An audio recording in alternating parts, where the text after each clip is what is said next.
Had a client that was looking in a certain area, right? They wanted to be in this neighborhood. The neighborhood is a non-HOA neighborhood. It's unincorporated Palm Beach County, which means it's not affiliated with a certain city. Now, the reason I say that is certain cities do have restrictions on certain things, right? So, for example, I believe, unless something's changed, the city of Palm Beach Gardens has certain restrictions on short-term rentals. Unincorporated Palm Beach County, that's just one less, I guess, government entity that could have restrictions on it. So, anyways, this person was looking in this neighborhood for the following reasons. It's unincorporated Palm Beach County, there's no HOA, and it has mixed use. So there's single family residents there. There's also multifamily residents there. We were looking in this area for about 6 months. Things would come on and off the market, and just nothing that fit for them. So I said, let's do something unique. Let me generate a mailer, and I'm going to mail it to every single owner in this area. And it was probably 200 to maybe 250 properties. I can't remember exactly. So we put together the letter. I worded it a certain way that would justify getting responses. And I'll share this with you. This is part of my secret sauce. So any listeners out there, if you want to rip this off, you can, or you can call me and I can help you design it. But essentially, I found what the average price in that neighborhood was. And in that letter, I said that this client was looking to spend 30% above the average price. Hello and welcome to the Smart Business Owner Podcast with your host, Schubert. All right, folks, welcome back to the show. Today we have somebody that is an expert in real estate that knows the ins and outs when it comes to acquiring and also in investing in real estate. His name is Mike Mehdipour. He is a realtor, an investor, and also a family man. Mike, welcome to the show. Thanks for having me. I appreciate it. Yeah, of course, of course. So, Mike, I think, those conversation, the best way I like to get, to start those conversation is to let the public, I know a little bit, I know you, but the public, the listeners don't know too much about your background. Why don't you tell us a little bit about your background, where you're from, and also, what was the genesis for you? How did you get acquainted to real estate? Sure, sure. So I'll start a little bit about me. Born and raised in Palm Beach County. So I was born in West Palm Beach, lived in Riviera Beach until I was about 6 or 7 years old, which at that point, then my family and I moved up to Jupiter. So I've been, first generation, I guess, Floridian for my family. But yeah, it's been great. So yeah, born and raised here. I went away to college. I went to University of Central Florida in Orlando for 4 years, and then I moved to Miami for a short period for some real estate opportunities, and I just loved it so much in Jupiter. So I'm back in Jupiter, married with one child, one daughter, and another Nice. on the way. So yeah, I love it. I love it here, and yeah, that's kind of a little brief background. And then I think the second part of the question was how I got into the industry. Is that what you asked? Yeah. How did you, what was, was real estate always on your radar? How did you get Sure. introduced to real estate? Yeah. So I guess the short answer is no. It wasn't always on my radar. In fact, in in college, I was coming out and I wanted to do federal law enforcement originally. So upon graduating, that was the route that I was exploring. And at the time, um, I was approached by my stepmother, who's a federal bankruptcy trustee, and she was just getting her practice started, and she needed some assistance, from as far as like a case manager, almost like a paralegal. Right. And I've always been interested in law, and at a young age, I wanted to be a lawyer. I wanted to be a sports agent when I was younger. So then I decided she needed some help, so I went and started working for her, and also, her and I must say I'm very blessed. I have four very loving parents: my mom, my stepdad, my dad, and my stepmom. I have two dads and two moms. That's the way I look at it. I'm very blessed. They all get along, and it's great, but and they're very supportive. So the four of them didn't love the idea of me kicking down doors in Miami to drug dealers and things like that. So I don't blame them. yeah, so. Well, Nicole, my stepmother, she said, "Hey, why don't you come and help me, get the practice going and maybe get your law degree and go that route." So, and I know this is a long-winded answer with real estate, but I started working for her, and when the light bulb went off is I was seeing a lot of real estate, real property in the bankruptcy court that was being abandoned. And we can get into it later, but a lot of people get foreclosure and bankruptcy. They tie it into the same thing and they think it's the same thing, which it's not. Um, two different venues: foreclosure state court, bankruptcy's federal court. So, anyways, having said that, I saw these properties and opportunities, and then my mind started turning, and I said, there's got to be a way to capitalize on this and create something that can bring value to these trustees and lawyers. And that's what I did. So that's how I got into real estate. Were you in college during that time, or That uh, was right after college. So so that was your 2012. first job that it's right? I mean, first job, right after you got out of college. Yeah, correct. I mean, I had, three jobs when I was in high school at the same time. In college, I had three jobs. I've always been a hard worker and I have had jobs, but my first post grad job, yes, that was it. Now, So, all the while, I was doing that while I was interviewing for law enforcement agencies. I was still considering doing law enforcement. And then the real estate opportunity came up and a light bulb went off and I said, this is it. Like there's a huge opportunity here. so basically, you somewhat stumble onto real estate. Yeah, yeah. Yeah. I mean, my first route that I wanted to do was federal law enforcement.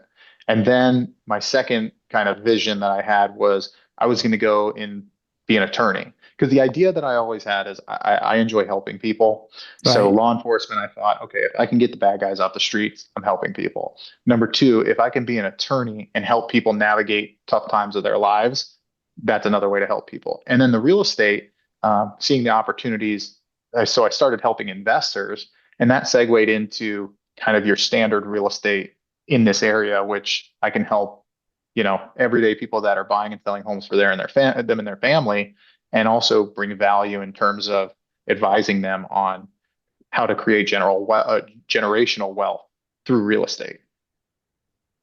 That's awesome. I mean, I kept hearing those stories all the time. A lot of time, people would say things like, I have a calling because my field, I didn't pick it. I either stumble onto it, somebody picked me out of the blue, and the next thing you know, it's 20 years down the road, and I'm very successful at what I do. So, uh, you're not the first story that I hear about. Whereas, literally, your profession chose you as opposed to you choosing the profession. Now, when it comes to entrepreneurship, which is, you are a broker, when you were thinking about, okay, well, you've seen all those properties at the courthouse, as you're working on these cases, this is a great opportunity. But being an entrepreneur is always a daunting task. People, they love the guarantee of having a paycheck, every 2 weeks or every week. When you become an entrepreneur or a real estate broker, you don't have that. You're gonna have to create that. As you were thinking about getting into real estate, what would you say was the watershed moment for you to say, hey, you know what? I know it's a risk. I know that I'm gonna have to eat what I kill, if I can use that term, because that's the term entrepreneur use. What was the watershed moment for you when you decided, you know what, I'm gonna take a chance with entrepreneurship? So I would say my mentor. So I'm very grateful. While I was working for Nicole, the trustee, while I was managing her cases, we would get a lot of calls from investors looking to acquire things through the court sales. And one of them really stood out. His name is Hugo. He's one of my best friends to this day. He's like a big brother to me and a mentor. And we're also business partners now, in multiple ventures, and we've done multiple ventures together. But I think it was him. So, I'm a young kid right out of college. I'm pretty much pushing paper, doing, drafting motions and things like that for the attorneys and the trustee to Right. review.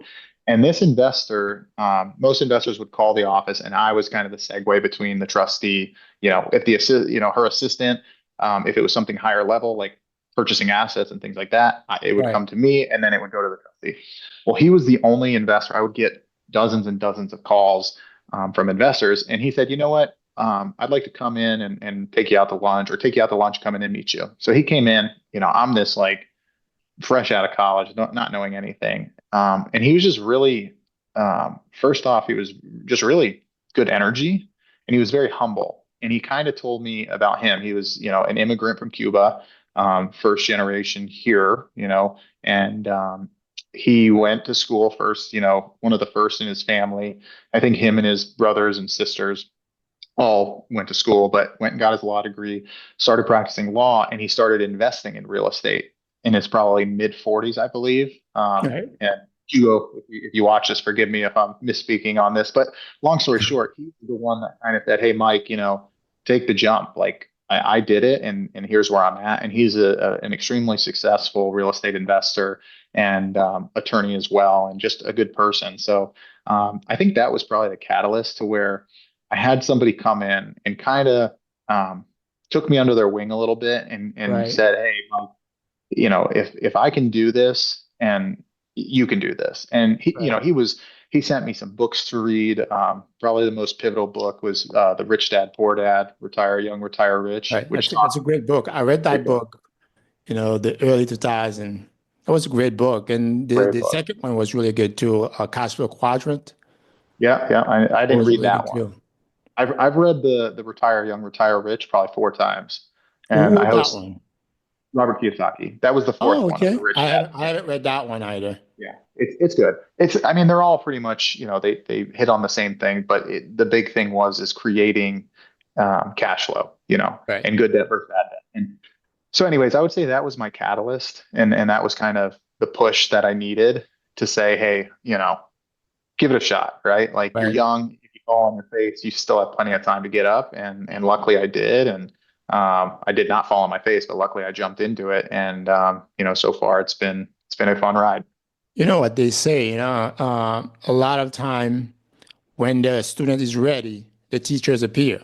So that's somewhat, what happened here. You were ready, your mind was open, and he just stepped up and led you exactly where you wanted to go.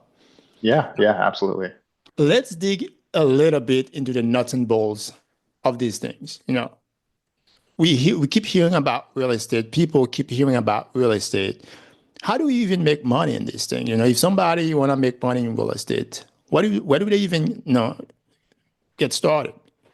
Sure, sure. So I have a bit of a different approach for different people, right? I'm going to advise people differently. It depends. If you're saying I'm looking for, a home for me and my family to move into and raise a family in, that's going to be a different tactic than if it's somebody that says, "Hey, I want to buy a piece of property that's going to be a cash flowing piece of real estate Right, that's going to, provide me income." So I guess it, it depends on which way you're looking. So, just briefly, if I'm looking at from a somebody that's looking to buy a home for their family, a few things. Sounds cliche. right, Location, location, location. Right. Everything about a property you can change except the location. You can knock the house down. You could rebuild. You can add a pool. You can add a second story. You can do all of these things within reason, and of course, but the location is the biggest thing. Um, Number two is not to, again, this is talking on the retail side, not to buy, and it sounds silly, but not to buy the most expensive house or the prettiest house in the neighborhood. Now, if why money's is not, that? so you want to create value, right? So let's say you find a neighborhood that is a great neighborhood, great location, but you buy the absolute most expensive house in that neighborhood, Right, right? That's going to be the ceiling for comparable properties. So my thing is you always want to buy in the lower half of the neighborhood, assuming again, money's not an object. If money's not an object and you don't care, you just want to be in this neighborhood, we're going to be having a different conversation. I'm talking right, about the average person that saved up their down payment, is looking to buy their first home. This is who I'm speaking to. buy something where you can add a little bit of value over the years. Maybe you renovate some bathrooms, you renovate the kitchen, you redo some landscaping, you paint the house, not all at once, but you buy something that you can fix up a little bit to create equity. And I think that's important. And a lot of people don't realize that. And a lot of people may not want to deal with that, deal with doing renovations. And again, it's all personal preference. If you have somebody comes to me and says, "Hey, I'm 65 years old. I want to retire. I want a house that I can move into, travel the world, not worry about it, and just live in it."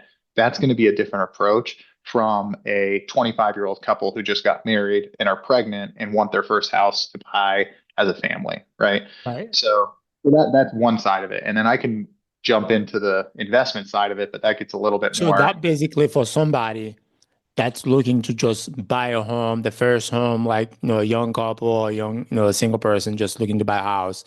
So that would be the recommendations as far as, between saving a few bucks, buy a fixer upper, or buy the biggest house, the nicest house on the block if money is not an object. Now, what about the other side? Let's just say for example, that person, somebody's listening, they already have a house, but they hear that you're making a ton of money when it comes to real estate. They want to do the same thing too. Yeah. What's your process? What's the approach when it comes to somebody looking to buy a second home, maybe turn that into an Airbnb? This is, the thing now. Right. A lot of people are buying second home for Airbnb. What's the approach for somebody like that? Well, okay. So first off, I would want to find out the main stuff, right? What's your budget? Okay. What location? Because there's certain people. Some people you may come to me and say, Mike, I don't care if the property's in California as long as it's cash flowing. Other people say, hey, I want something closer to home. As a first time investor, I would recommend having something that's drivable within an hour, two max, just in case. Not too Because far. remember, your first investment purchase is going to be a bit of a learning experience unless you have a partner that's done it a lot. So location, price. From there, I would say I always tell people the Airbnb thing's a huge thing now, right? Everybody's talking about, oh, we'll buy an Airbnb. Much more conservative in terms of my advisement on investing is I say always underwrite the deal like it is an annual rental. So when you're purchasing a property, don't bet that you're going to have Airbnb income of X. Bet that you're going to be able to fill the property on an annual basis, account for vacancy. So if somebody moves out and you need to fix some stuff, whatever, usually 5%, 10% of the income, you account for vacancy. And then if you want to Airbnb it, great. It might be gravy on top, but underwrite the deal like it's an annual rental. Because worst case scenario, and here's where my bankruptcy expertise or experience comes into play. What's the first industry that tanks when the economy goes? Hospitality. What's hospitality? Airbnbs, hotels. Those are the ones that get squeezed first. Why? Because families and everyday Americans, they're not traveling as much. They're not going on vacations, right? They're going to stay home. What they're going to be worried about is food and providing a roof over their family's head, not going to Disney World or these things. So my point being is underwrite it like it's an annual rental. Worst case scenario, you put them in. Also, for first time real estate investors, I always recommend targeting the, I would say, lower middle class to upper lower class kind of rental market. Why? Again, if the economy comes down or if the economy's hurting, people are going to tend to move down in terms of rentals as opposed to moving up. So somebody that's renting a house for, say, $4,000 a month, economy's hurting, they're, struggling at work, what have you. They're going to maybe move down into a townhouse that's 3,000 a month, or a side of a duplex that's 2,000 a month.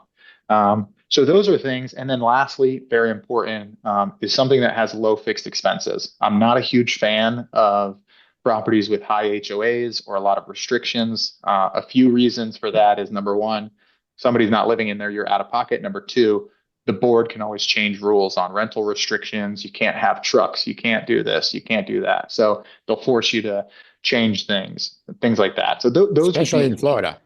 especially in Florida. So that's like, I guess, my overview. It gets way deeper. And once I get to know somebody on a personal level and what they're, similar to you, right? Like being a wealth advisor, like somebody may be more adverse to risk. Somebody may be wanting to take more risk for a higher reward. So it really depends. But those I would say are like the four pillars of what you should follow at getting started. So basically, if I understand you correctly, before you make a recommendations, you usually take the time to understand what's the goal is, what's the client's goal is, what they're looking to accomplish budget wise, Mhm. location, and then you make, you can go ahead and make recommendation as far as what to do.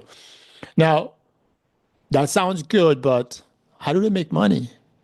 So somebody, for example, somebody say, okay, well, sounds good, all these things, location, all these things I need to do, but what are some of the tips and advice would you give to somebody looking to buy real estate, commercial or residential? How do they need to position that deal or to underwrite that deal to make sure that they turn a profit? Sure. So I'll give you what my rule of thumb is. Again, this is being very, very conservative. Okay. This is somebody that comes to me that saved up money. Um, this is a big risk for them because if it goes bad, it would be a huge detriment to them. What I would say is the 1% rule. Now, this is going to be very, very hard to find right now in today's economy and the market. The real estate market is tough right now, especially in South Florida. But 1% of the purchase price of the property should be equivalent to your gross rent from that property in 1 month. Okay. So if you follow me, if you buy a house or buy a piece of property, a duplex, whatever, you buy a piece of property for $500,000, try to get your monthly buy a property that your monthly rent would be $5,000. Again, very hard in this market, especially on the retail side of things. Now, you absolutely can find off-market deals that could fit that. And I have. In the past 2 years, I've found two deals that I've gone in on, myself, and but they were off-market deals. So that's the number one rule for me. Now it's going to fluctuate a bit. Flip side of things is you find something that has some value add, which I touched on. You've changed some things, you've put some money into it, but you take the purchase price plus the renovation cost. And if that rent would be 1% of those two things, that's still a good deal. Now, what that does is that gives you a 12% annual return. Now, I always take roughly 2% of that, call it, and this is conservative, could be less, 2% for taxes, insurance, and repairs and vacancy loss. Okay. Now, from there, let's use the $500,000 example. Okay. Right. You find a place for $500,000 that will gross $5,000 a month. Okay. That's $60,000 a year. Let's take 2 months off of that. So you're making $50,000 a year. That would be your net operating income if you were to Right. buy it in cash, if you had 500,000. Now Schubert says, well, listen, not everybody has $500,000 to put down on a piece of property. The beautiful thing about real estate, as opposed to other avenues of investment, is you can borrow money and use OTP, other people's money. So typically speaking, on an investment deal, and now this will vary. So if people that are watching are in the lending business and they say, hey, well, we're using generalizations and let's say 20% down. So you take $100,000, right? You get a mortgage for $400,000. Rough math, let's just say that your mortgage is $2,000 or $2,500 a month. Okay. Right. So now you're netting $2,500 a month in cash flow. You put, so 2,500 times 12, $30,000 a year. Now you put down $100,000 cash. Right. So you're making your money back in 3.5 years, all while getting cash flow monthly. You can depreciate the property, which we can get into later on your taxes, which essentially is the IRS allows you to say over the course of time, your property devalues just because father time. You're Right. using other people's money to buy the property, and then your renter is paying that debt down while the property naturally appreciates in value. Now, here's the beautiful part. You want to talk about making money is let's say you bought that house for $500,000. You throw a renter in there, it's cash flowing. The bank could go and appraise that. If you want to go refinance that and take cash out, they may appraise that for $700,000, $750,000 if you buy it right. Now, what can you do? You go pull out money from that property doing a refinance. That money is tax free because it's a loan, and you take that money and you go buy another, put 20% down on another property, and you rinse and repeat this process.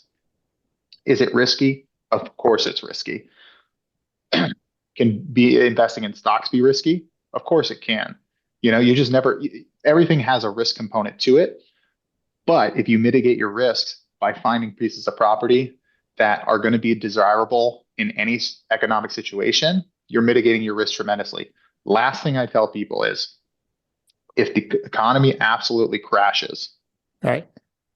home sales go Which it down. does sometimes. It Every does. once in a while, the economy would fluctuates. Sure, sure. When that happens, economy goes down. The demand for buying homes goes down. You know what happens to the demand for rentals when purchasing goes down? Goes up. These people So gotta for find a place to live. they got to find a place to live. That's the number one priority for people is putting a roof over their families' heads. So that's like when you said residential, commercial, et cetera. I'm a big proponent if you're just getting started, lower middle class to upper lower class kind of housing, residential housing. Your risk is less. So I know it's kind of a long-winded answer and it's No, kind of hard no, to no, cover, that was but fantastic. That was yeah, fantastic. My follow-up question on that would be, sure. can you talk a little bit more about the amortization schedule as far as how do you, after you acquire the property, if you want to amortize it over a period of time? Can you talk a little bit more about that? Sure. So there's different thoughts, processes, and different products, and this is definitely something that a lender could speak more on in terms of amortization schedule. And there's different loan products, right? There's ones that are fixed for 30 years, fixed for 25 years, fixed for 15 years. There's balloon products where it may be amortized over a period of time. What I always tell people is from for an investment property, the biggest concern or the number one thing that you should be shooting for is the highest cash on cash return. And what that means is it's your net operating income, which would be your gross rents minus your expenses, and Right. then take that net operating income, minus out your debt service, and that number will be your net, what you're netting after your debt service, that compared to your money out of pocket down for, say, the loan. So remember, we went back and using that last example, I said that you would be getting $2,500 a month, right? Which would be $30,000 a year after you paid that mortgage. Right. That divided into your first $100,000 that you put down is a 30% return. So, and again, for those watching, and that is like a very best case scenario. Does it happen? Absolutely. Do I have properties that produce that kind of return? Absolutely. Do I have properties that produce less? Absolutely. It's all about your timing, and then obviously, if you buy it right, usually, and you manage it right, usually you can get those more favorable numbers. So I'm just using a very general kind of picture to Right. And people and I can think understand. that's true for any industry. If you buy too expensive, if you buy something too expensive, it's hard to make money on it because it's just like, for example, if you buy a car that's worth $50,000 and you pay $75,000 for it, even though it's not really the best example because the car is a depreciating asset compared to a real estate uh, property. But if you overpay for any asset, it's hard to make money on it, even though the asset appreciate over time. Now, if somebody's listening and they're thinking about, okay, well, he's talking about a lot about long-term holding, meaning buy and hold. What Mhm. about somebody that's thinking about, okay, I just want to flip? We used to have all those shows, uh, back in 2008, 2010, like flip, fix and flip, Yeah. 6 months, and you have all those TV shows. Now, most of them went away. You don't see too many of them, but there's still a few, lingering around. But somebody's listening about, okay, well, what about short-term holding or just fix and flips? Can you talk a little bit more about, a little bit about that? Sure. So, I guess the most important thing with there, and I also want to say I'm not a lawyer, I'm not a CPA, so this is not tax or legal advice. Just this is based on my experiences. Short-term capital gains, right? If you buy Right. a house and flip it, short-term capital gains is what, 40%? So 40% of your profit on a flip is going right to the government. you know? So for me, it's like, it's not about what you make. I always say this, and this is my mentor, kind of instilled this in me. It's not necessarily about what you make, it's about what you keep. Right. What avenues is going to ensure that I keep the most money as opposed to paying it off to the government, right? Because for me, listen, I understand, what do they say? There's only three things that are certain in life. It's like death, taxes, and something else. Like, so I get Right. it. Taxes are the Death and easy. taxes are definitely for sure guaranteed gonna happen. Yeah, exactly. So like, for me, it's like, why do I want to do all the work to give away 40%? Now, some people, again, like to your point, maybe that's more of a make a big chunk of change quickly, which is okay. And there's people that are very successful at it. I'm not bashing that at all.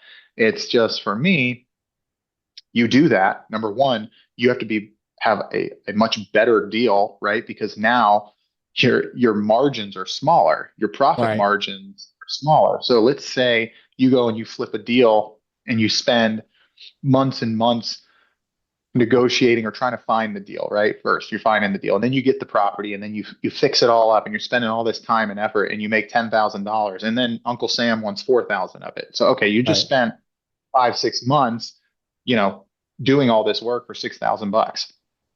To me, it's I'd rather keep that property and then hope that in 3 or 4 years I can pull equity out of it and then go buy Right. another one, all while somebody else is paying my mortgage for me. Essentially, Right. it's like this. If I said to you, Schubert, all right, hey, I'm going to go buy a Ferrari, and you're going, well, Mike, what are you doing? But I'm going, somebody else is going to pay for it, Right. and then they're not only going to pay the loan on that Ferrari for me, but then they're also going to pay me to rent the Ferrari. Like for me, it's still my Ferrari. Yeah. I have the car.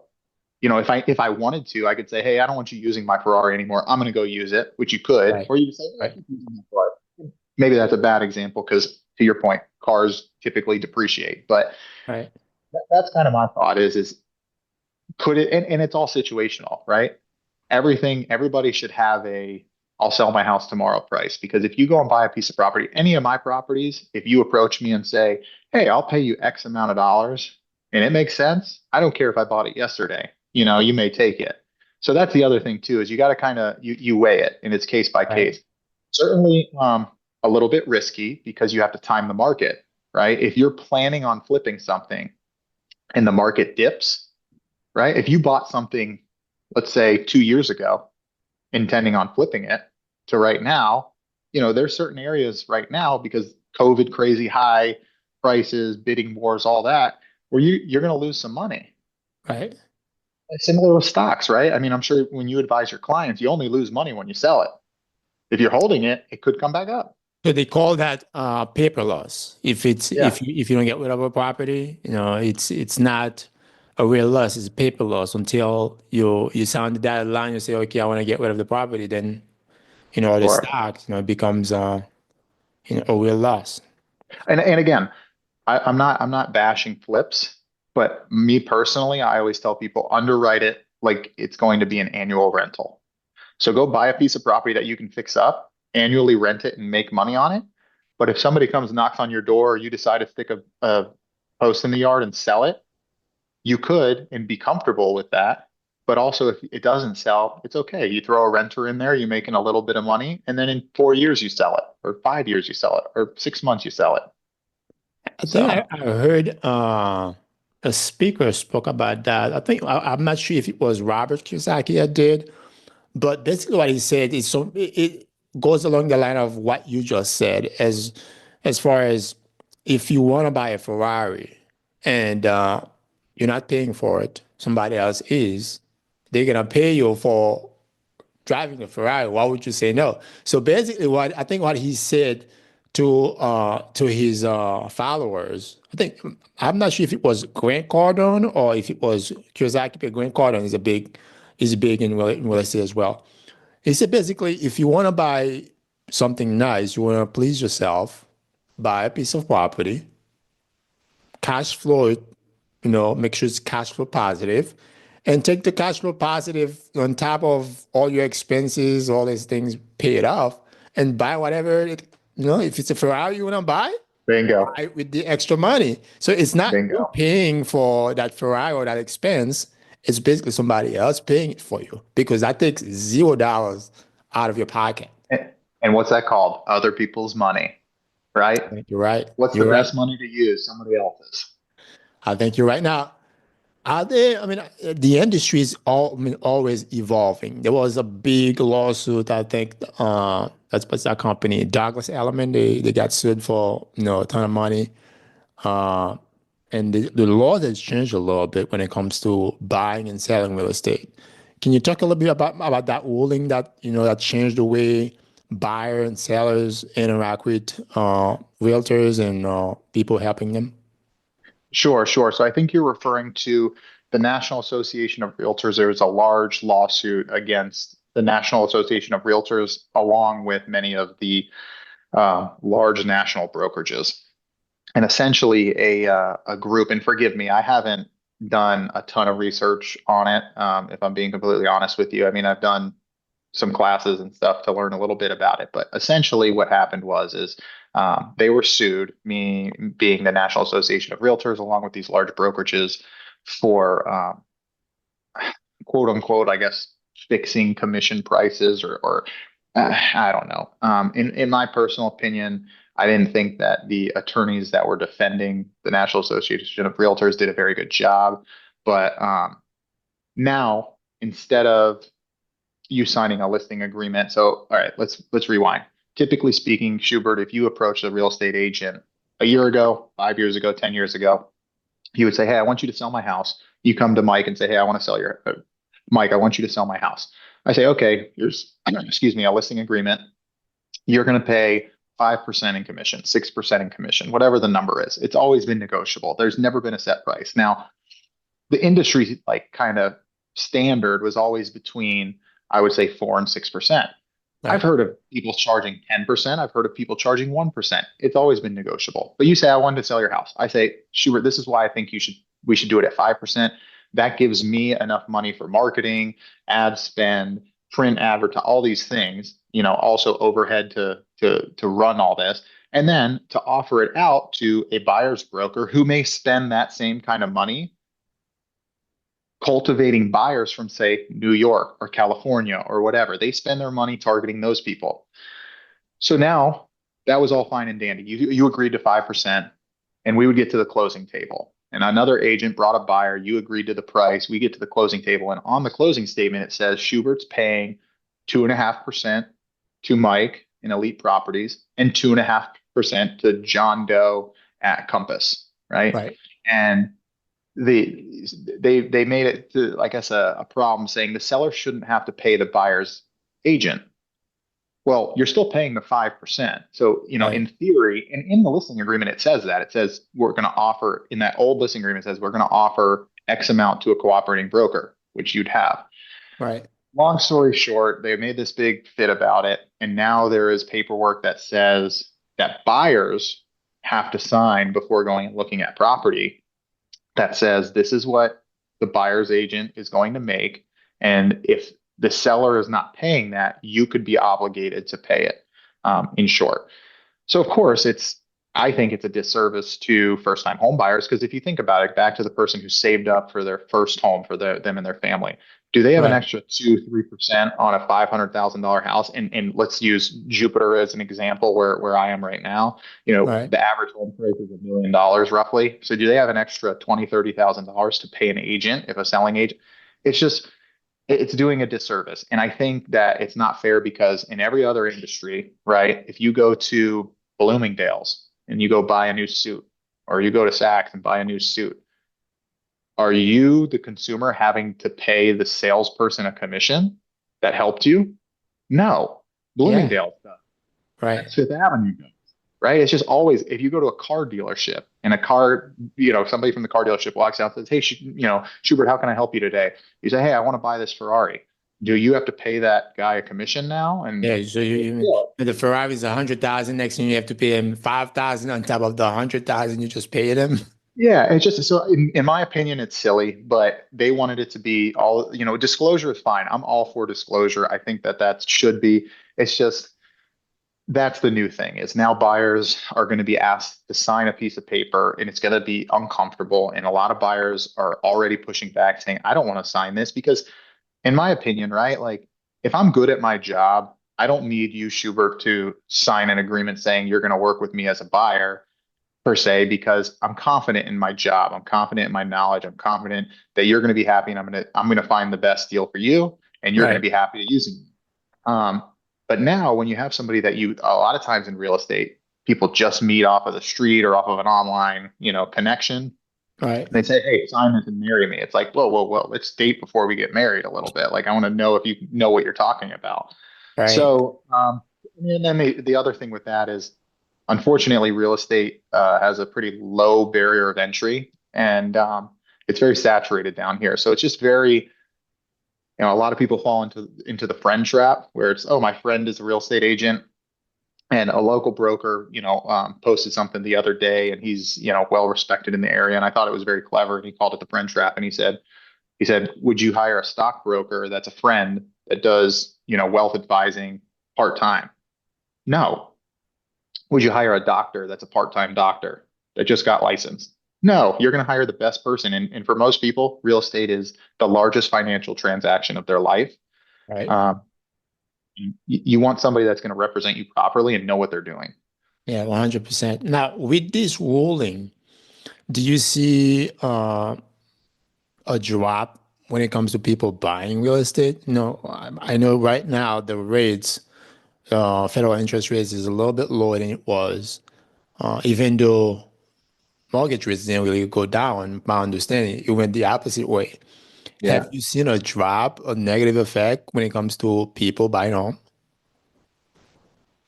It's it's hard to say compared to 2 years ago. Absolutely, 2 years ago was an unprecedented time, but right now, being that today, excuse me, is 2 days after I guess the results of the election and whatnot. I think that kind of slowed things down a bit. It's hard to say if less people are buying homes because of the settlement, because remember, I'm more isolated to from a residential standpoint. Northern Palm Beach County, Martin County, you know, Palm Beach County in general, and then from an investment standpoint, Florida. So I can't really talk about the metrics across the nation because this settlement was across the nation. Everybody Right. has to do this now.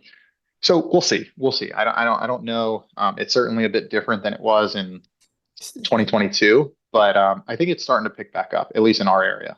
Yeah, yeah. I mean, it's something that's hasn't happened, that long ago when I first heard it in the news. Now, when it comes to real estate, it's an evolving field, just like any other field.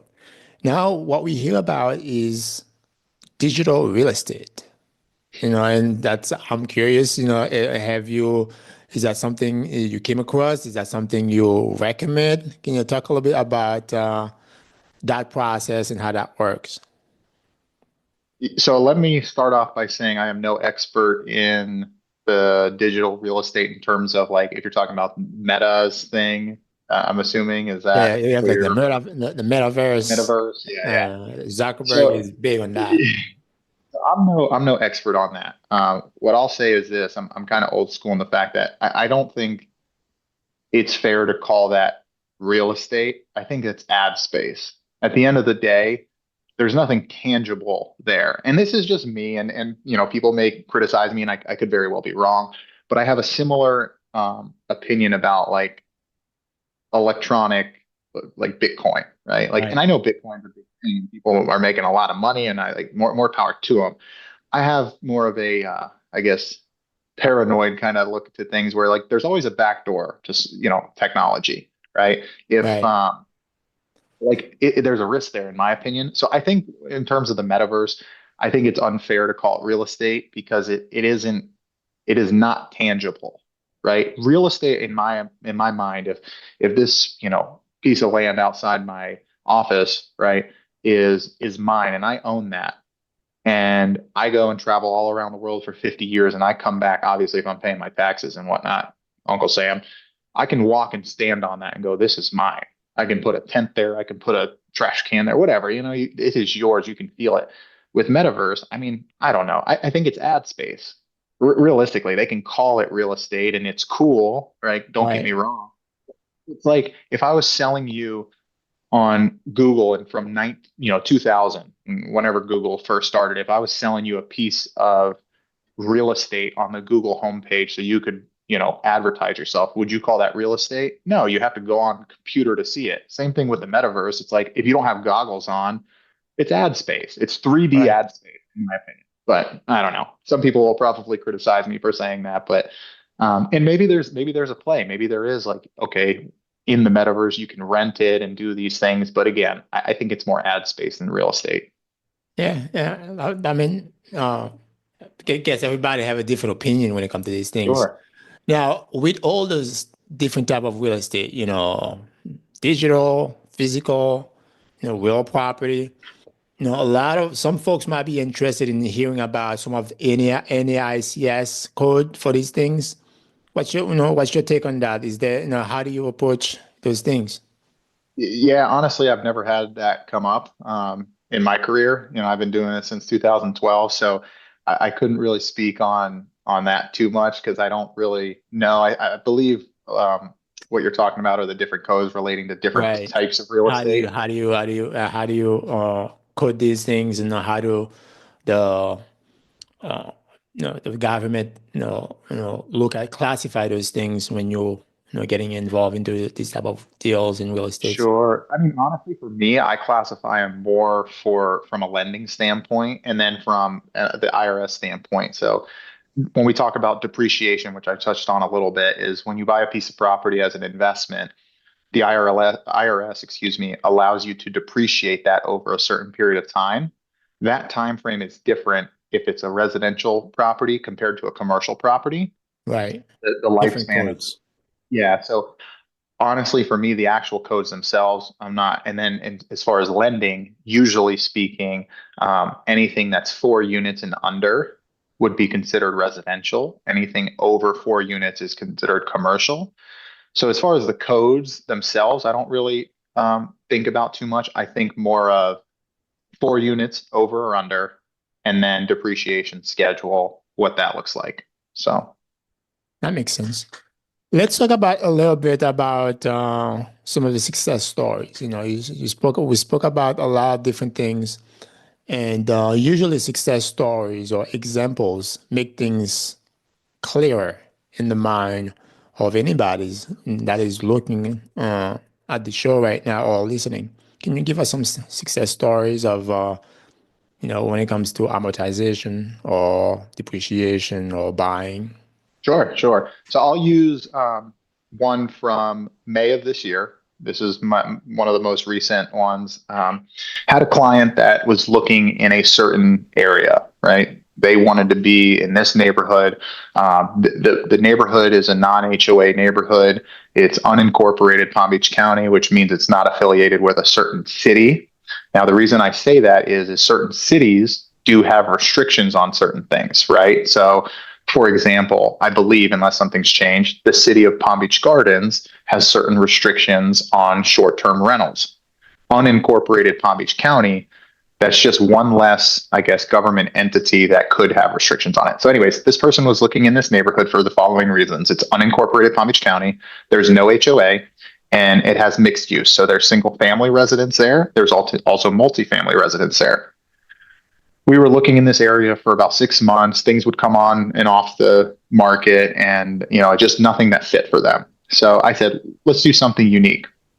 Let me generate a mailer, and I'm going to mail it to every single owner in this area. And it was probably 200 to maybe 250 properties. I can't remember exactly.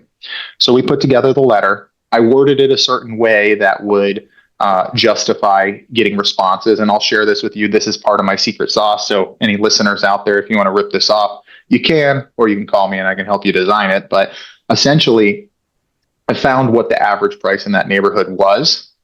And in that letter, I said that this client was looking to spend 30% above the average price. So you see, so somebody opens that letter and says, okay, my house is worth $700,000, but this person's saying that they want to buy something for $1 million within the next 3 months. I'm going to call them, Right, right? They're on 100%. a Yeah. sure enough. Do that. I got about a dozen calls. Some people were very unrealistic. A lot of them have a house that's worth $500,000 and they're saying, yeah, I'll take $1 million for it. They Well, wanted anyways, 50%. yeah, Or they see the 100%. number. They see the number, right? They see the number. And again, I won't give you all my secret sauce because this is, a competitive, thing. And so I like my clients have a competitive edge based on Right. some things that I learned. So anyways, a guy calls me and, his property is nice, it was worth something, but not what he wanted, right? He wanted the $1 million or whatever. And I said to him, listen, unfortunately, after running the numbers, this client can't pay that. Alternatively, though, since it's not going to work for him, I'm a real estate broker. I'm happy to list the property for you. And if you don't get what you're looking for from listing it, this client will buy it at the price that, here it is. Right. So submitted an offer at a price, kind of just as a placeholder for him. He said, I want to go ahead and list it. Or excuse me. No. Let me rewind. He wasn't interested. He wasn't interested. I told him all that and he said, no, never mind. I'm not interested. 3 months or 2 months later, I get a call. Hey, this is so-and-so. We spoke Right. 2 months ago. I want to come to your office right now. And this was a day, Schubert, where it was, I don't know, 10 a.m. on a Friday. And I had gone to the gym late in the morning and I'm over at Subculture in Palm Beach Gardens having a coffee working on my laptop. And I was like, hey, I'm not at my office. I'm in gym clothes, but you can come meet me at the coffee shop if you want. Sure. Yeah. So he comes and he says, and it's, it kind of stinks. He's like, hey, listen, since we last spoke, my wife and I are splitting up. My dad's not doing well. I need to move out west. I need to list the property for sale. And I said, okay, well, let me call my client, see if he's still interested. Let's get you this backup offer if he's still interested, and then let's list it. So I go and I take the pictures. I do the whole 9 yards. And I guess things had accelerated for him where he's like, Mike, I need out of this thing. I need to sell. And he had his tenant on one side. It was a duplex. Tenant on one side. His boss wanted to buy it. Lowballed offered him. Another guy, another investor, I called and I was just like, hey, I'll get you some other offers. Lowballed it. So I go back and Because I say, hey, they know he needs to sell. They're exactly. not going to give him the best price. Exactly. So I go back and I say, listen, I can still list it, or my original client's still interested at a little bit more than that. Long story short, the purchase price was $575,000, I believe it was, is what he had offered. We didn't end up listing it. He just said, I want to get under contract and I need until X date to move out and this, that, and the other. The client was like, no problem at all. So the client got a loan on it. Property was appraised. Without the rental income, the property appraised for $720,000. So this client, who's now under contract to purchase the property, already has, call it $150,000 roughly in equity. Before even closed, right as he bought it, if he were to go and flip it, he could probably sell it for $700,000 or so. Okay. Now, again, it's just an appraisal. It's a piece of paper. People will be like, well, that's not the real value, but still. Now going back to what my other thing is if it appraised at $720,000 and you're buying it for $575,000 and you're getting a loan for, call it $450,000 or whatever, Right. you have all that equity that you can pull out immediately. Say you pull out $200,000 of equity, you can go buy something else. But anyways, I digress. So this client ended up buying it, completely renovated it. Okay. So he bought it for $575,000. I think they did some negotiating and got the price actually down to $530,000 something because there was, I don't know, some confusion about credits or something. Right. Let's just use $550,000 as a number. So that's easiest. The client put $100,000 into it. So he's in it for $650,000. It probably would appraise now that it's been renovated and there's renters in there that's generating roughly $6,000 a month in rent between the two units. He could probably go get that appraised for maybe $900,000 to $950,000. Wow. And the debt that he owes on it is only like $400,000. So now let's call it $200,000 he's in between his down payment. Well, it was a little bit more. So call it $225,000 he's in, $125,000 for the down payment to buy it, $100,000 for the renovation, $225,000 into it. Let's say it's worth $1 million for round numbers. He could go and pull out, I don't know, another $400,000 or $500,000 tax free and go buy something else. Cash refinance. Cash refinance. Now you time it to where your income is still going to cover your debt service, after your expenses. So your net is still going to be cash flow positive. So Right. effectively, these people are still paying your mortgage and they're paying the debt on the extra 500 grand you just took out of the bank that you could go do whatever you want with. Wow. So that would be a success story. Not everything happens like that, but that's one where it's like you're looking at it and you're going, my gosh. I mean, That was a great one. and not only that, but you talked about flipping, right? What if this guy bought it at 530, listed it for 700 the next day, probably would have sold it and made $100,000. Well, now you got to pay 40 to the IRS. But Right. my point is if you buy right, if I came to you and I said, hey, I found this Lamborghini for $100,000. Right. It's worth Same a story you're million. telling me. The Let's same say, story you're telling us before. well, here's the thing: is let's say you have zero, and this is what I like. An analogy I like to use with people is, let's say you have $0 to spend. Right? Let's just hypothetically speaking, those of you out there listening, you have $0 to invest. But I approached you and I said, hey, I have this Lamborghini. You can buy it for $50,000, but you have to buy it before end of day tomorrow. But this Lamborghini you can guarantee sell it the following day for, I don't know, $300,000. Would you find that 50 grand? I would. If I had to crawl, beg, and Anybody would. anybody would. So my point is like a lot of people are, hey, I don't have the money to invest. And I'm not saying that that's the case for every time, but there's very creative ways to essentially crowdfund within certain parameters or certain laws and stuff. Again, this is very surface level, but you can do things where if you're just getting started and want to get your toes wet, there's opportunities out there. And I encourage people, even if it's just a little bit. I mean, that makes sense. There are a different segment in the real estate field that it's not huge, but no, more often than not, it keeps coming up, which is wholesaling. Sometimes you will hear some guys talking about, I just wholesale a property here, I just wholesale a property there. But those guys, most of them are not realtors or brokers. So can you talk a little bit about that? Sure. So number one is that's another thing too, is people that get approached by someone, and I offer this to anybody. Again, I'm not an attorney, but I've been in this long enough. If somebody sends you a contract to buy your house, I can pretty much sniff it out within the first 10 seconds, whether or not it's a wholesaler. So what wholesalers do is they come to you, Schubert, and they say, hey, I want to buy your house for $1 million, right? And they typically prey on people that have owned their house a long time, or older people, people that aren't as savvy. So I'm not picking on you. I'm just using you as an example for now. So let's say Schubert is an older lady, she's a widow, and she's owned the house for 30 years. And I say, hey, Schubert, I want to buy your house for $1 million. Now I know as a broker that Schubert's house is worth $1.5 million, call it. But Schubert's lived in that because you don't know that forever. You've been there forever, and you bought it for $300,000 in 1980, right? And as a wholesaler, they come in and they say, I want to buy your house for $1 million. So you're ecstatic because you're like, oh my gosh, I never thought I could get that money.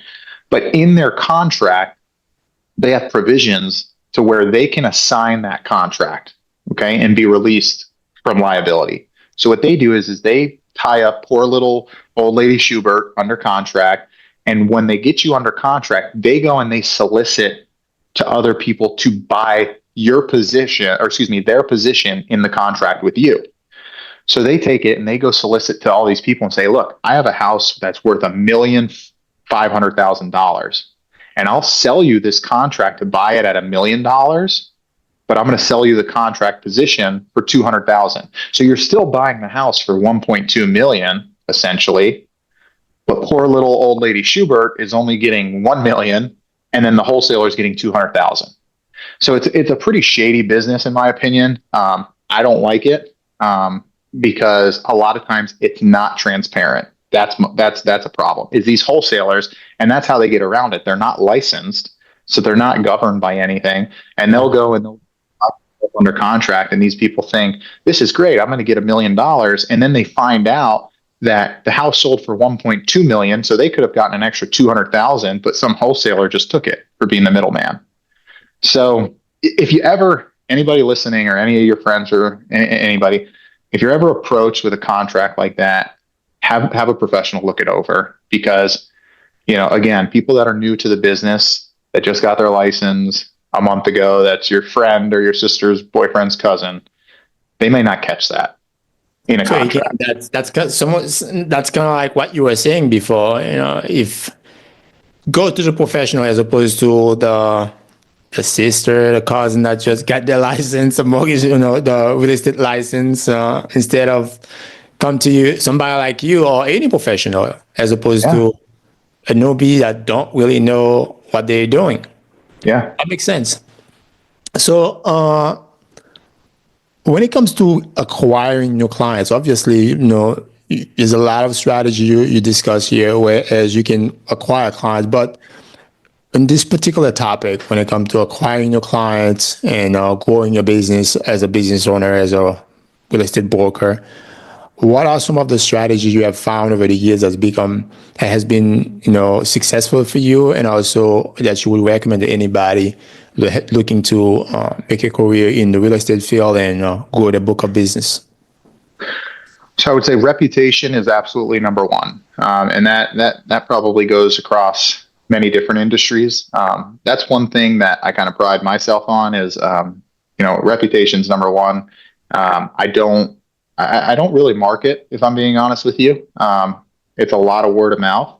I tend to focus mostly on client experience, because I've noticed in my industry, you tend to get more referrals when you treat people really well and you do a good job for them and they have success in their transaction or investment or what have you.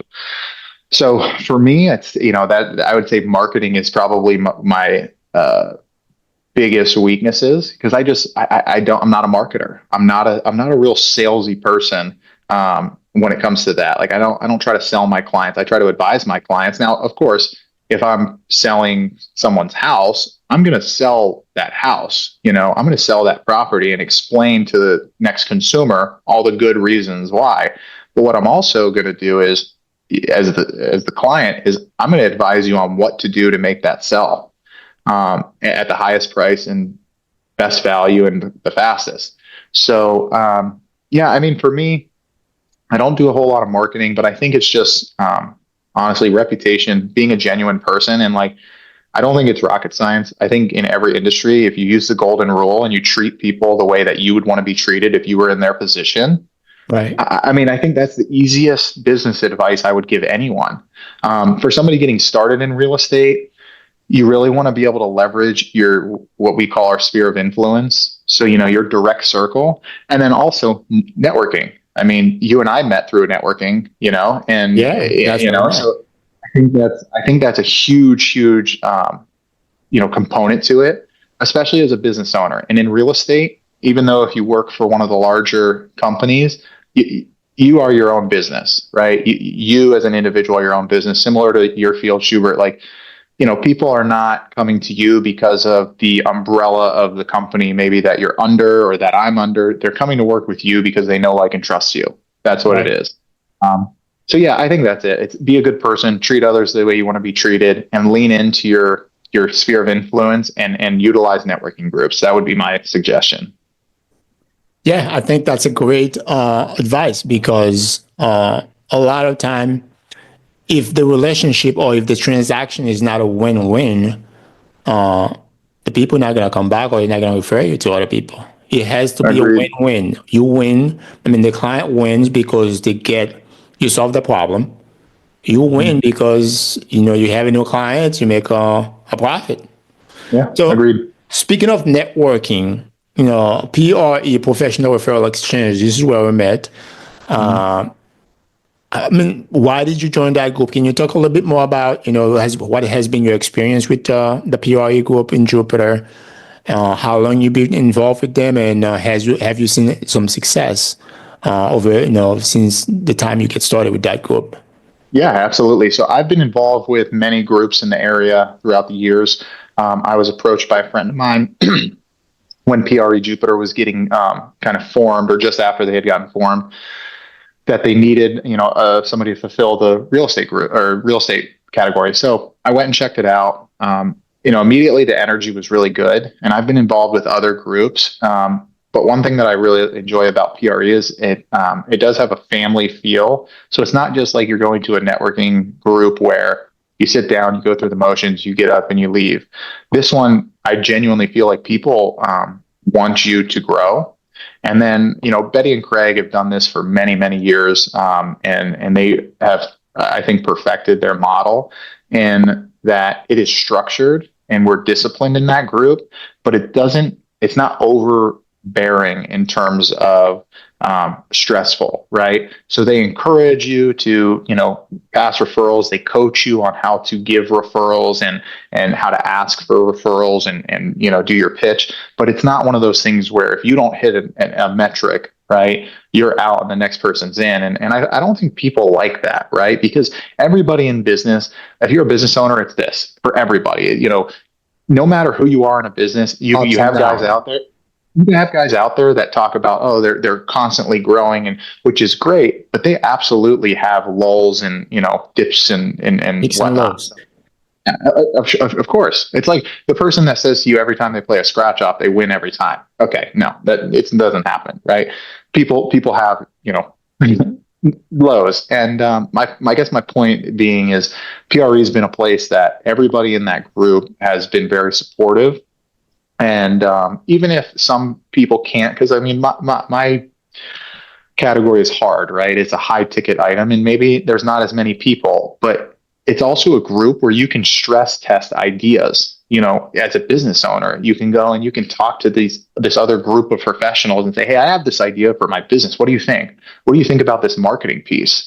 What do Right. you think about this visual, social media ad?" So it's not only the generation of dollars and cents, which I'll get to that because it's been very good to me, but it's also the ability to have almost like peer reviewed studies kind of thing where you're like, hey, what do you think about this? What do you think about this video I'm going to put out to market myself? So that number one, I've been involved now for about 3 years. And I think from PRE to date, now this is not, dollars in my pocket, but in terms of, um, revenue for my business in terms of sales, it's probably generated at this point somewhere between 4.5 and $5.5 million in sales. So just from PRE Impressive. alone. Yeah. Now again, that is networking with inside the networking group, right? So somebody had referred me their father-in-law. The father-in-law referred me to the mother. And then, the mother ended up being a real estate agent. And she was looking to come on to, another brokerage. And then she came on and she's selling property, as one of my agents. So it's one of those things that if you use it, it's like any tool, a CRM, if you use it, it will benefit you. And I think PRE for me has been the most comfortable I felt in any of the networking groups I've been involved in.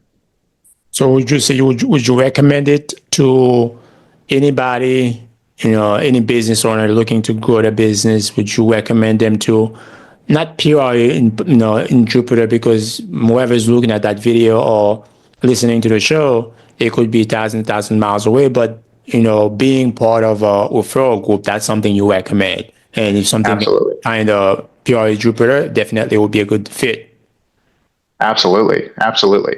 And again, I think that people have to realize is um, you have to give in order to receive. And I think that a lot of people get, that get excited about referral or networking groups. They get in and they get discouraged because in the first few weeks, they may not get a referral, right? But people have to get to know, like, and trust you. Again, even on a professional level, right? I want to know that if I'm referring somebody that's close to me, that you, Schubert, are going to treat them well, or whoever, John Doe, is going to treat them well that I'm referring them to. Why? Back to reputation. If somebody's that is coming to me and is going to trust my recommendation, I want to know that that person's going to be taken care of. And I think that's what's so beautiful about the referral group is there's accountability, right? And you know what they say about reputation, and it takes you can destroy a reputation in a second, but it takes years and years to build it. But 1,000%. Yeah. So so let's just just circle back just a little bit when it comes to productivity as a business owner, because you do not have a boss to tell you, to motivate you, tell you to do things. You have to do that yourself. So when it comes to time management and being productive, what are some of the strategies that you have used over the years to help you stay on track and to make sure that you maximize your time? Sure, sure. So I'm a big fan of time blocking. I like to do that. I also like to, the night before my day, I like to plan it out in terms of kind of my time blocking and look forward to see what it exactly is that I have going on that day, and then plan accordingly. I think that being able to implement a plan and then execute on that plan has really been helpful for me. Great. Now, real estate is no small time gig. It's big. It's a big commitment. Now, you are a family man. You have a family. Mhm. How do you balance between working 16, 18 hours every day and your personal life? And, how do you find the perfect balance between, being a professional, a successful professional, and taking care of yourself and your family? Sure. It's very hard. In my industry, it's very hard because you think a lot of people, a lot of, people that are shopping or transacting in real estate, a lot of that happens over the weekend or after work or before work or on lunch breaks. So, luckily I have a very supportive family. My wife is incredible. She understands that and she's supportive of it. For me at night, there's certain times, right? If there's what I like to say, a fire, right? If there's a big problem with one of the deals that I'm working on or a client or what have you, of course I'm there 24/7. I'll keep my phone. But on a normal day-to-day basis, typically once it reaches about 6 o'clock, 5:30, 6 o'clock, I put my phone down for the evening in terms of work. I'll check it before I go to bed just to make sure that there's nothing that's super time sensitive. Right. That's number one. Number two is, a lot of people from the outside looking in, they look at my schedule sometimes and they go, "Oh man, this is great. Look at Mike. It's a Tuesday morning and he's playing golf or something, right?" But they don't see the, you know, 9 a.m. on Sunday going out and showing this or doing an open house or doing I think there's a lot more than meets the eye. I think real estate is very much like a duck on a pond. On top, it looks like, oh, he's just cruising along, having a grand old time. But underneath, it's just churn, churn, churn, churn, churn. And that's, Right. I think for most successful real estate agents, that's how it is. And a lot of people go and they get into the business because they think real estate is, oh, this is easy. These people are going out and, $1 million listing. Oh, they're driving all these nice cars. I can, guarantee you those guys work their tails off, and girls, they work their tails off. And that's how it is. I mean, balance is tough. What I like to do is if I do have breaks during the week, I'll go and spend it with, my wife and my daughter. If I have a random Wednesday, after lunchtime, if I'm, have an opening for 4 hours, I'll go spend it with them because Saturday, Sunday may get consumed. And it's always last minute with real estate too, by the way. It's, hey, I want to go look at this, and this, or, hey, I want to go look at your listing, in an hour. And I'm like sitting down getting ready for dinner. But, you got to do what's best for your client. And what's best for your client is if you're selling their house and somebody wants to come see it, that's a potential buyer and a ready, willing, and able buyer. What's best for that client is you get your butt up and you go show their house for them. Right. Yeah. Because you don't know, maybe that same person goes to the neighbor's house that same night and goes and buys the neighbor's house. So it's tough, but A lot of time, somebody would call you and you don't pick up. They call the next one, next guy, and they keep calling and calling and calling until somebody picked up. And whoever picked up the phone, sometimes the one who gets the deal. So being able, making yourself available, for when the client needs you, I think it's really important. Otherwise, it's a lot of things gonna fall through the cracks. Now yeah, let's talk about, the challenges. We know that, all those sounds good, but we know for sure that any field you're gonna face a ton of challenges. What would you say some of the biggest challenges that you have faced, not just real estate, but as an entrepreneur, period? Can you talk sure. about that a little bit? Sure. So I would say in real estate specifically, I think a lot of loyalty like loyalty is probably one of the biggest challenges, and I don't think it's malicious by any means, but consumers are so overwhelmed with the amount of different agents and marketing, and there's just so many people that are in this industry that you could go and you could work with someone for a period of time, and then 6 months later they end up walking into another property, meeting somebody else, and doing a transaction with them. Now, at the end of the day, in my opinion, it falls on me, right? Because if you're in front of them and you have a good rapport, and you're doing a good job, then that shouldn't happen. But things fall through the cracks, and so that's one that's tough. The other thing too is you're tied to the market, right? As far as from selling real estate. Now, investing in real estate is a totally different conversation. But as far as being a real estate agent or a real estate broker that's selling, you're tied to the market. So this summer was a little bit slower than normal. I think for a few The summer reasons. is really slow. For me, yeah, summers are typically slower. Yeah.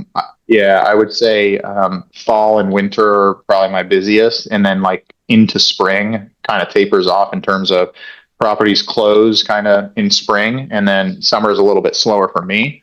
But it really depends. Again, there's people out there that probably transact a lot in summer, but the articles that I've read about this past summer has been rough. So. Good. And to your point, I guess the other hard thing is you kill what you eat, like you said. If you're a full-time real estate agent or full-time real estate broker, it is commission.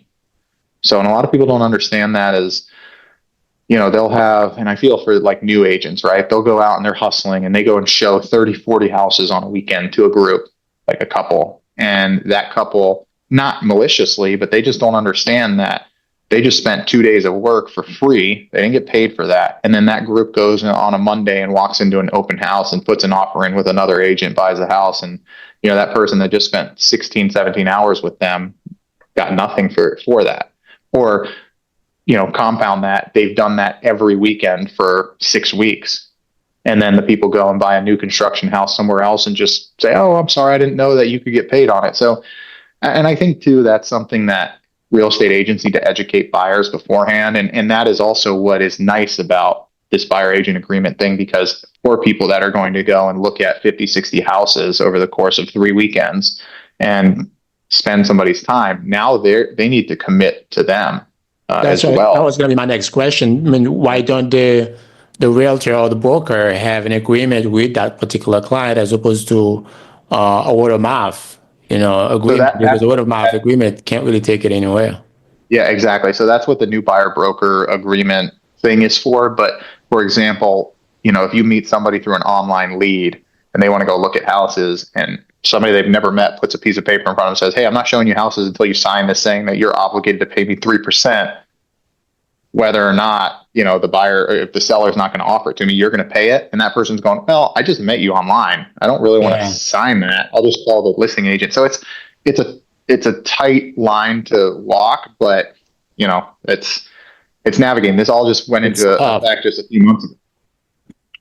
That's tough. So. It's tough for the broker or the realtor, especially the newbies. Sure. Imagine. So. Now, when it comes to challenges, a lot of time overcoming those challenges, some strength might have arose from that. What would you say some of the strength that have arose from some of the challenges you have solved that make you a better business owner or better entrepreneur or better real estate broker? Yeah, I would say just staying committed, like keeping your head down and driving forward. I mean, there's always going to be, in business, there's going to be highs and lows. And I think it's how you handle those lows. And also how you handle the highs. You have to take those and even them out. And I think from a business standpoint, you have to understand that too. You have to understand that, hey, there's going to be really, really good months and there could be really, really bad months. And I think your lifestyle needs to reflect that. And that's where some people get caught up, is they have a really, really good month and they go, okay, I'm going to live my lifestyle like every month is going to be this way. And that's where you fall into the trap and people get in trouble. So I think it's really just being humble, understanding that, at the end of the day, like your job is to provide for your family and provide for you. and also be a good person. And I think that's it. I think if you're a good person in general and treat others well, I think, God, the universe, karma, whatever you believe in, I think it's going to positively impact you if you're good to other people. It's like, again, I keep going back to these things, the old saying, you sow what you reap. If you sow Yeah. good seeds, you'll reap good, good Yeah. fruits. But Agreed. if you sow bad ones, it'll be the same. Agreed. Now, looking back, Mike, is there anything you would do differently? And you reflect on your career, all the things that you have done, positive and negative. What, if anything, what would you do differently? I don't think there's anything, honestly. I'm really content and I'm happy with, the life I have and, the business I have. And, I don't know. I mean, I guess maybe market more because right now it's word of mouth. That's it. So, yeah, I don't know. I couldn't think of something off the top of my head that I would necessarily do different. That's awesome. That's awesome. Yeah. So, Look, well, it's been an awesome conversation, Mike. yeah. Now for some of our listeners that hearing you today and want to learn more about you or want to connect with you, how can they do that? Sure. So, call or text me. My number is 561-543-3033. And you can always email me or you can find me on Instagram, Mike's Insight. And yeah, or at PRE, Professional Referral Exchange, Tuesday mornings in Jupiter, very fresh. There you have it, folks. Mike, thank you so much for being here. And it's been an awesome conversation. I'm sure our listeners have taken away some real gems when it comes to owning and investing in real estate. So if you find value in today's conversation, please like it and share it with somebody that can benefit from it. If you have any questions you want us to address, feel free to email the show at info at thesmartbusinessownerpodcast.com, just all spelled out. And that's it, folks. Have a great weekend, and we'll see you in the next episode. Bye, everybody. You've been listening to the Smart Business Owner Podcast. See you in the next episode.